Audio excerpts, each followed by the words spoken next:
BSP सहित अन्य जो भी विपक्षी पार्टियां शामिल नहीं हैं, तो उनके बारे में किसी को भी बेफजूल कोई भी टीका टिप्पणी करना उचित नहीं है तथा इससे इनको बचना चाहिए। मेरी इनको यही सलाह भी है।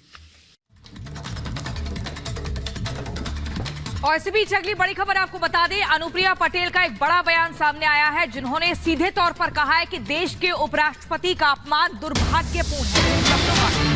जो जिस तरह से मिमिक्री की गई है वो अपमान वाकई दुर्भाग्यपूर्ण है। अनुप्रिया पटेल ने कहा ये एक इस पद की गरिमा रखनी चाहिए, बड़ा संवैधानिक पद है, लेकिन जिस तरीके से मिमिक्री की गई थी और विपक्षी सांसद एकजुट होकर हंसी के ठाके लगा रहे थे, वो काफी असंसदीय है।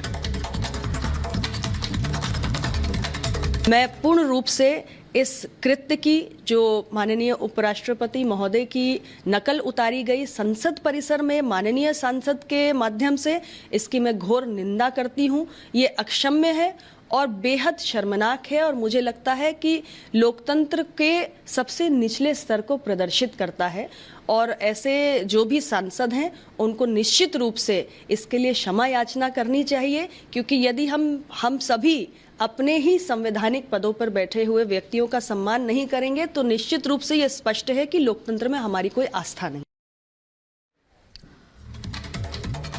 और इस बीच कांग्रेस सांसद अधीर रंजन चौधरी का भी बयान सामने आया है बिल को लेकर। उन्होंने आपत्ति जताई और कहा है कि मनमर्जी से बिल पास कराए गए हैं जो कि देश के लिए खतरनाक है। तो अधीर रंजन चौधरी ने बिल को लेकर कहा है कि ये देश के लिए, लोकतंत्र के लिए खतरनाक है और इसका असर दूर तक होगा, लेकिन ये सरकार इन सब बातों की अनदेखी कर रही है। तो एक के बाद एक ये बयानबाजियों का दौर जारी है।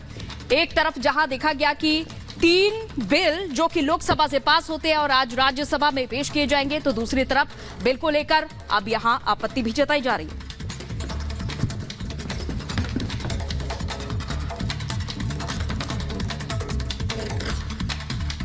और हमारी तरफ से सारे डिसेंट नोट हम वहाँ रखे थे। ये हमारे जो मोटे 2-4 बात इन्होंने स्टैंडिंग कमेटी की जो रिकमेंडेशन थी उन्होंने पालन किया, लेकिन बाकी सारे हमारा जो मूल मुद्दा थे उससे हटकर अपने मन माफिक इतना बड़ा एक बिल पारित कर दिया। ये देश के लिए, लोकतंत्र के लिए बड़ा खतरनाक है। इसका दूर प्रभारी असर होगी, लेकिन ये सरकार सब कुछ अनदेखी कर रहे हैं। अपने बहुमत की बाहुबली से जो मर्जी वो करने जा रहे हैं।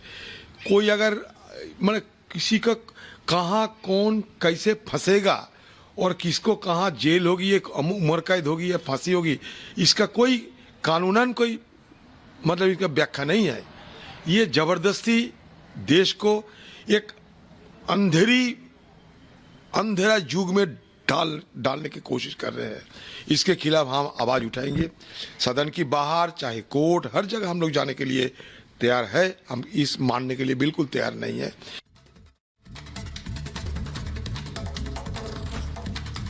और केंद्र सरकार ने कई कानूनों में बड़ा बदलाव किया है ताकि इंसाफ आसानी से मिल सके। लोकसभा में 3 नए विधेयक पास हो गए हैं। अब इन विधेयकों को राज्यसभा में पेश किया जाएगा। गृह मंत्री अमित शाह आज फिर इन विधेयकों पर जवाब देंगे। इन विधेयकों में क्या खास है, इस रिपोर्ट में देखिए।